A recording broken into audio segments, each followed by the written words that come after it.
Thinking Aloud. Conversations on the leading edge of knowledge and discovery with psychologist Jeffrey Mishlove.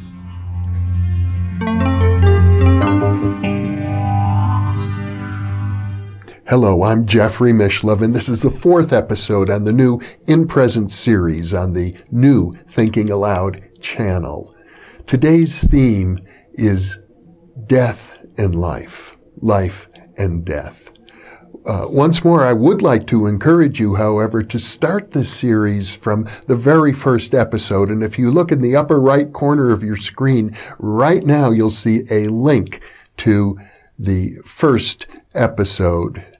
And if you go to the listings, and now you'll see a link for listings, you'll be able to find hot links to everything on the new Thinking Aloud channel. If you go to my name, Jeffrey Mishlove, you'll see the links to the series called InPresence. Life and death. I'm reminded of a time back in the early 1990s, as I recall, perhaps it was the late 1980s, I attended a popular seminar at the time called EST, Earhart Seminar Trainings.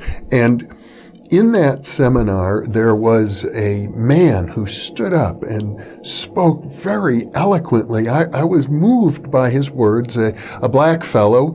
His name was Henry Wilhite. I later learned he was a dog trainer. And he stood up and said he can feel the wind blowing through his bones. And it made him feel like he was absolutely at one with nothingness. I was really touched by the profundity of his words. He said it with such authenticity that I befriended him, and we got close. I learned that he was suffering from bone cancer and that he knew his death was inevitable and it was near. And as we cultivated our friendship in the last months of his life, I happened to introduce him to another friend of mine, a filmmaker and artist, Lynn Hershman Leeson, who has now achieved a great reputation for her avant-garde work in art and film, and in particular, her series, The Electronic Diaries, where she took some of the most intimate and personal stories of her life and turned them into an artistic video format. I believe you'll find that her videos are part of the permanent collection of places like the Metropolitan Museum of Modern Art in New York. And she actually made a film about Henry and his death.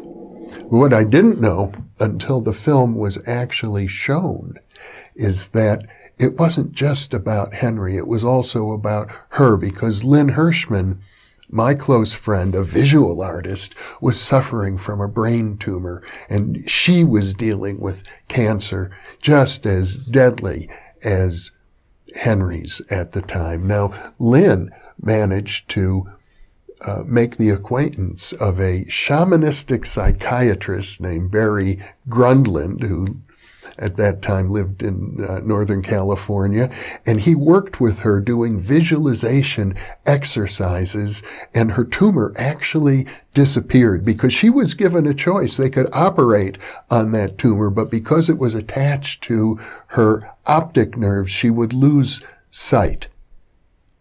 I don't know if it was in one eye or in both eyes, but as a visual artist, that was not an acceptable alternative. So she sought something in the holistic realm, shamanistic visualizations to cure herself. And indeed, she did. And I know of other cases as well of people who have been cured of very serious, deadly diseases because they applied holistic healing methods, the power of suggestion that we've dealt with earlier, as well as other forms of healing and meditation.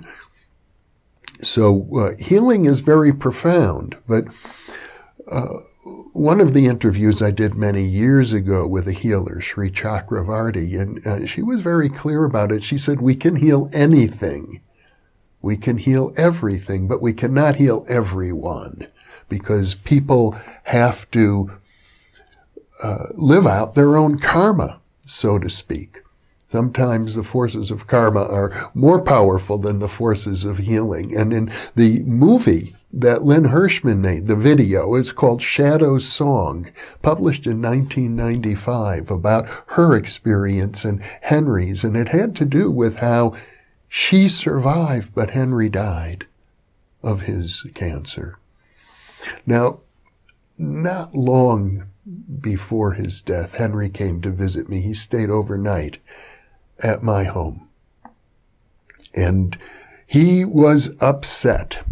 He said that it's frustrating for him because he knows he doesn't have much time left. And yet, when he's with people, they don't want to interact with him in a deep and meaningful way, a way that he considered deep and meaningful, that things were kept on a kind of superficial level, and he didn't have time for that anymore.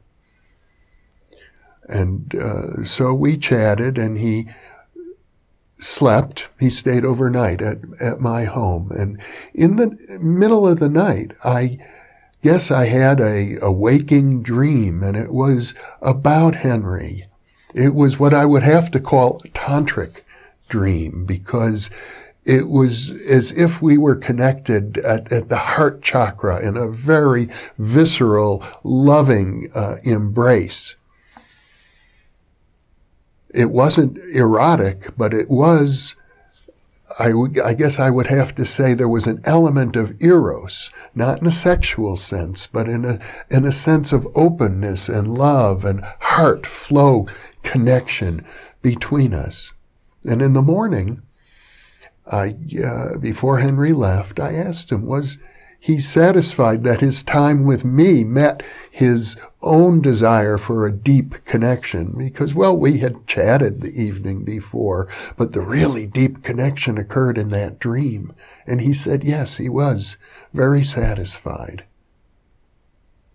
That was the last time I saw him before his death. And so we have Lynn Hershman, who is still very much alive and active in the art world, and my friend Henry Wilhite, who died over 20 years ago. Life and death. And I guess the point of this all is that I think Henry died with great integrity. And even though he wasn't healed, and Lynn Hershman was healed, at a spiritual level, his life was a healing experience, and it was that for me, and so I'm sharing that with you now. We who are on a spiritual path are going to find ourselves confronted with life and death situations. Not everyone will be healed. Each of us will die, and I certainly will have much more to say about death in future episodes, but there's a sense I'd like to share with you, and it comes from Buddhism, the idea of nirvana, the idea of the Buddha, is a person who has achieved such a deep sense of awakening that it doesn't matter whether he's alive or dead. What matters is the awakening of consciousness, because I guess it's an ironic point, because at one level we die and we are dead like animals. At another level, we transcend death entirely. I'll leave you with that thought. Thank you for being with me.